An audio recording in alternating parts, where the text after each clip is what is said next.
स्तरीय सम्मेलन की शुरुआत करने जा रही है, जिसमें स्वयं डॉक्टर अजय सिंह चौटाला जी, हमारे प्रदेशाध्यक्ष और पूर्व मुख्यमंत्री दुष्यंत जी प्रदेश का दौरा कर करके लोगों की, कार्यकर्ताओं की राय जानेंगे और आगे प्रदेश की कार्यकारिणी, जिला की कार्यकारिणी की घोषणाएं उसी के आधार पर, कार्यकर्ताओं की जो जमा होगी उसके आधार पर करेंगे। मेडिकल कॉलेज की लड़ाई अगर किसी ने लड़ी तो वो जेजेपी ने लड़ी, दुष्यंत चौटाला जी ने लड़ी। दुष्यंत जी उप मुख्यमंत्री के तौर पर जब भी सिरसा में आए तो जिला प्रशासन को और सरकार के लेवल पर इस आवाज़ को उठाते रहे। मुझे बड़ी हैरानी होती है कि कल मुख्यमंत्री जी यहाँ बड़ी बड़ी बातें कर करके चले गए। हमारे ज़िले की सबसे बड़ी मांग, सिरसा एक रिमोट एरिया है, एजुकेशन के स्तर पर भी पिछड़ा हुआ है और सबसे बड़ी मांग यहाँ पर है मेडिकल कॉलेज की, कि हमारे बच्चों को दूर ना जाना पड़े। मेडिकल कॉलेज की अच्छी बेहतरीन मेडिकल सुविधाएं हमारे क्षेत्र के अंदर उपलब्ध हों, और उसको लेकर के मुख्यमंत्री और भारतीय जनता पार्टी के लोगों की कोई ज़बानें निकली। तो कहीं ना कहीं ये दिखाता है कि बीजेपी की सोच शुरू से क्या रही है। मैं मानता हूं कि भारतीय जनता पार्टी का सफाया जिले के लोग करेंगे। आने वाले विधानसभा चुनाव में बीजेपी नाम की पार्टी को सिरसा जिले के अंदर तो कम से कम कोई सीट नहीं मिलने जा रही। मुख्यमंत्री कल एक बयान भी दे गए हैं कि जेजेपी और इनेलो कांग्रेस की मदद करने की बजाय खुद अपना आधार मजबूत करें। मुख्यमंत्री जी के पास कहने को कुछ नहीं है। जो पार्टी 10 साल से सत्ता में है, जिसकी ऊपर सरकार है, आज वो किस प्रकार अपना आधार खो चुकी है। 70 पार का नारा देते थे तब 40 आए थे।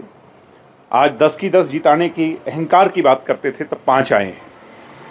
अब उन्हें सत्ता से बाहर का रास्ता जब दिखा चुके हैं तो जैसा वो जो है ना, अब मुख्यमंत्री ऐसे उस पर हैं कि कोई फैसला तो ले नहीं सकते, अल्पमत की सरकार चला रहे हैं।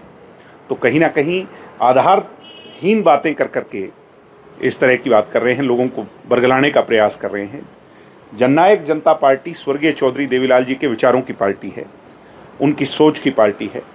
और विधानसभा का जब चुनाव आएगा, लोकसभा का चुनाव एक अलग बात थी, विधानसभा का जब चुनाव आएगा तो निश्चित तौर पर जनता का विश्वास पुनः प्राप्त कर करके हम हरियाणा प्रदेश की सेवा में फिर जुट गए। अगले 2 दिनों के अंदर पार्टी पूरे प्रदेश भर के जिला स्तरीय सम्मेलन की शुरुआत करने जा रही है, जिसमें स्वयं डॉक्टर अजय सिंह चौटाला जी, हमारे प्रदेशाध्यक्ष और पूर्व मुख्यमंत्री दुष्यंत जी प्रदेश का दौरा कर करके लोगों की, कार्यकर्ताओं की राय जानेंगे और आगे प्रदेश की कार्यकारिणी, जिला की कार्यकारिणी की घोषणाएं उसी के आधार पर, कार्यकर्ताओं की जो जमा होगी उसके आधार पर करेंगे। मेडिकल कॉलेज की लड़ाई अगर किसी ने लड़ी तो वो जेजेपी ने लड़ी, दुष्यंत चौटाला जी ने लड़ी। दुष्यंत जी उप मुख्यमंत्री के तौर पर जब भी सिरसा में आए तो जिला प्रशासन को और सरकार के लेवल पर इस आवाज़ को उठाते रहे। मुझे बड़ी हैरानी होती है कि कल मुख्यमंत्री जी यहाँ बड़ी बड़ी बातें कर करके चले गए। हमारे ज़िले की सबसे बड़ी मांग, सिरसा एक रिमोट एरिया है, एजुकेशन के स्तर पर भी पिछड़ा हुआ है और सबसे बड़ी मांग यहाँ पर है मेडिकल कॉलेज की, कि हमारे बच्चों को दूर ना जाना पड़े। मेडिकल कॉलेज की अच्छी बेहतरीन मेडिकल सुविधाएं हमारे क्षेत्र के अंदर उपलब्ध हों, और उसको लेकर के मुख्यमंत्री और भारतीय जनता पार्टी के लोगों की कोई ज़बानें निकली। तो कहीं ना कहीं ये दिखाता है कि बीजेपी की सोच शुरू से क्या रही है। मैं मानता हूं कि भारतीय जनता पार्टी का सफाया जिले के लोग करेंगे। आने वाले विधानसभा चुनाव में बीजेपी नाम की पार्टी को सिरसा जिले के अंदर तो कम से कम कोई सीट नहीं मिलने जा रही। मुख्यमंत्री कल एक बयान भी दे गए हैं कि जेजेपी और इनेलो कांग्रेस की मदद करने की बजाय खुद अपना आधार मजबूत करें। मुख्यमंत्री जी के पास कहने को कुछ नहीं है। जो पार्टी 10 साल से सत्ता में है, जिसकी ऊपर सरकार है, आज वो किस प्रकार अपना आधार खो चुकी है। 70 पार का नारा देते थे तब 40 आए थे। आज 10 की 10 जिताने की अहंकार की बात करते थे तब 5 आए हैं। अब उन्हें सत्ता से बाहर का रास्ता जब दिखा चुके हैं तो जैसा वो जो है ना, अब मुख्यमंत्री ऐसे उस पर हैं कि कोई फैसला तो ले नहीं सकते, अल्पमत की सरकार चला रहे हैं। तो कहीं ना कहीं आधारहीन बातें कर करके इस तरह की बात कर रहे हैं, लोगों को बरगलाने का प्रयास कर रहे हैं। जननायक जनता पार्टी स्वर्गीय चौधरी देवीलाल जी के विचारों की पार्टी है, उनकी सोच की पार्टी है।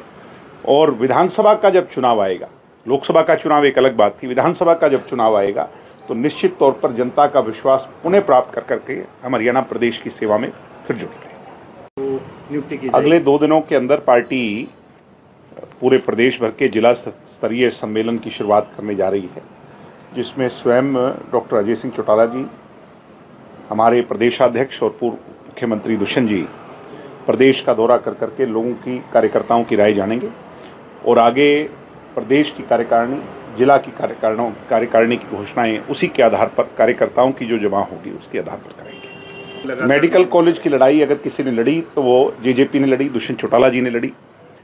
दुष्यंत जी उप मुख्यमंत्री के तौर पर जब भी सिरसा में आए तो जिला प्रशासन को और सरकार के लेवल पर इस आवाज़ को उठाते रहे। मुझे बड़ी हैरानी होती है कि कल मुख्यमंत्री जी यहाँ बड़ी बड़ी बातें कर करके चले गए। हमारे ज़िले की सबसे बड़ी मांग, सिरसा एक रिमोट एरिया है, एजुकेशन के स्तर पर भी पिछड़ा हुआ है और सबसे बड़ी मांग यहाँ पर है मेडिकल कॉलेज की, कि हमारे बच्चों को दूर ना जाना पड़े। मेडिकल कॉलेज की अच्छी बेहतरीन मेडिकल सुविधाएं हमारे क्षेत्र के अंदर उपलब्ध हों, और उसको लेकर के मुख्यमंत्री और भारतीय जनता पार्टी के लोगों की कोई ज़बान नहीं निकली। तो कहीं ना कहीं ये दिखाता है कि बीजेपी की सोच शुरू से क्या रही है। मैं मानता हूं कि भारतीय जनता पार्टी का सफाया जिले के लोग करेंगे। आने वाले विधानसभा चुनाव में बीजेपी नाम की पार्टी को सिरसा जिले के अंदर तो कम से कम कोई सीट नहीं मिलने जा रही। मुख्यमंत्री कल एक बयान भी दे गए हैं कि जेजेपी और इनेलो कांग्रेस की मदद करने की बजाय खुद अपना आधार मजबूत करें। मुख्यमंत्री जी के पास कहने को कुछ नहीं है। जो पार्टी 10 साल से सत्ता में है, जिसकी ऊपर सरकार है, आज वो किस प्रकार अपना आधार खो चुकी है। 70 पार का नारा देते थे तब 40 आए थे, आज 10 की 10 जिताने की अहंकार की बात करते थे तब 5 आए हैं। अब उन्हें सत्ता से बाहर का रास्ता जब दिखा चुके हैं तो जैसा वो जो है ना, अब मुख्यमंत्री ऐसे उस पर हैं कि कोई फैसला तो ले नहीं सकते, अल्पमत की सरकार चला रहे हैं। तो कहीं ना कहीं आधारहीन बातें कर करके इस तरह की बात कर रहे हैं, लोगों को बरगलाने का प्रयास कर रहे हैं। जननायक जनता पार्टी स्वर्गीय चौधरी देवीलाल जी के विचारों की पार्टी है, उनकी सोच की पार्टी है। और विधानसभा का जब चुनाव आएगा, लोकसभा का चुनाव एक अलग बात थी, विधानसभा का जब चुनाव आएगा तो निश्चित तौर पर जनता का विश्वास पुनः प्राप्त कर करके हम हरियाणा प्रदेश की सेवा में फिर जुट गए। अगले 2 दिनों के अंदर पार्टी